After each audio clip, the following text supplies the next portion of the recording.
Right, 468,000 in standard form. Now, standard form is written like this. We have the number, we have it times by 10, and the 10 will be to the power of something. Numbers in standard form, this number here at the front can be between 1 and 10, but it can't be equal to 10. It mustn't equal 10. It can be a decimal number, it can be an integer, a whole number, and our powers here, they can be positive or negative. Okay, so let's have a look to see how we're going to do this one.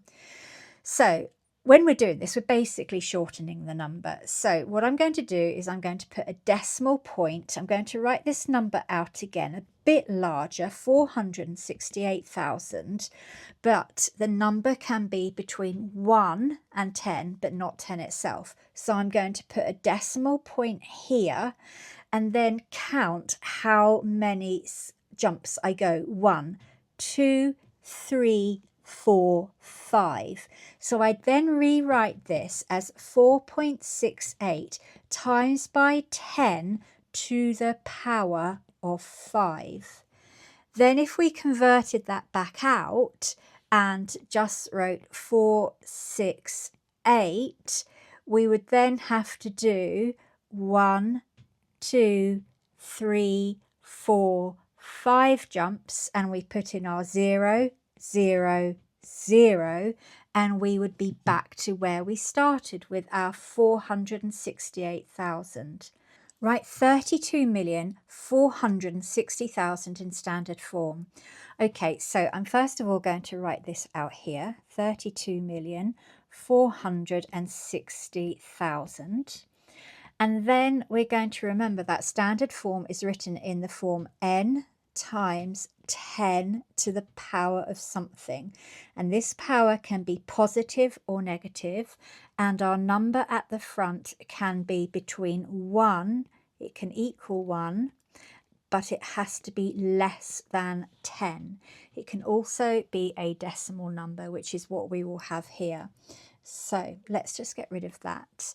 What I'm going to do is I'm going to pop in a decimal point, and then I'm going to do my jumps. So I'm going to pop a decimal point there, and I'm going to think, how many jumps did I do? 1, 2, 3, 4, 5, 6, 7 jumps. So that would be 3.246 times by 10 to the power of 7.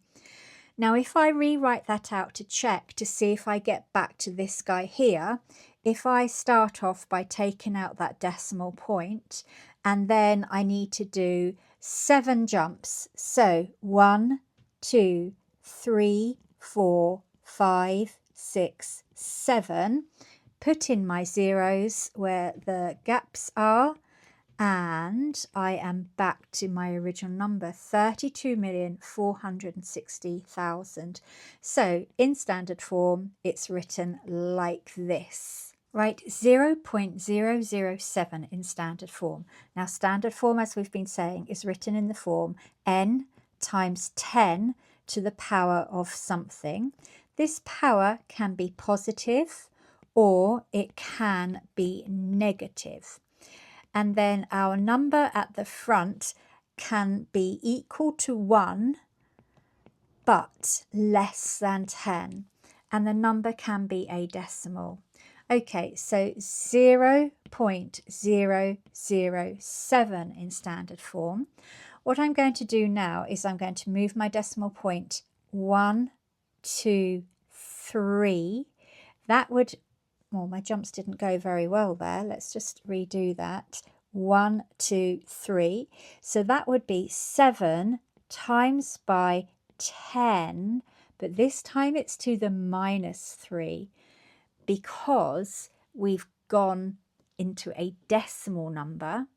If I then do the same as I've done before and then take this back, if I had 7 and then did it to the power of minus 3, my decimal point is there at the moment. So I'm going to move it 1, 2, 3 times. So 0, 0, decimal point 0.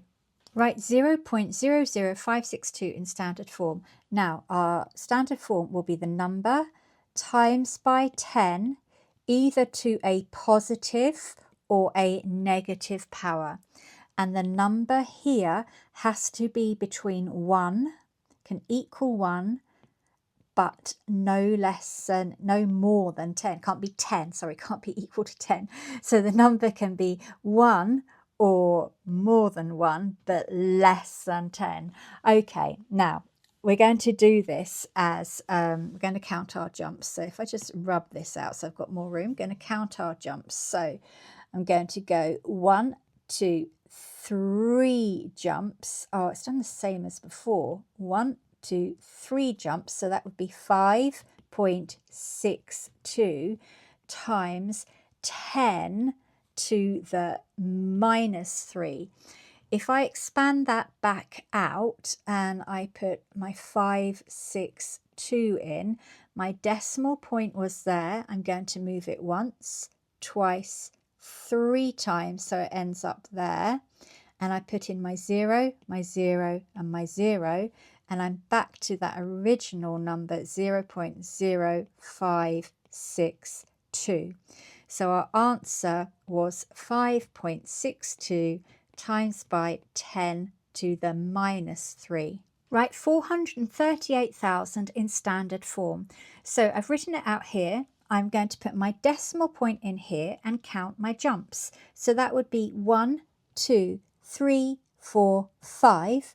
So my final answer is 4.38 times by 10 to the power of 5. That's my answer. If I expand this back out, then, 4.35, I need my pen back, sorry, 4.38. If I just write it like that, and my decimal point is there, so I'm going to move it 1, 2, 3, 4, 5 times, pop in these zeros, and then remove that little decimal point there. I'm back to my final, my first question, 438,000. So here is our final answer.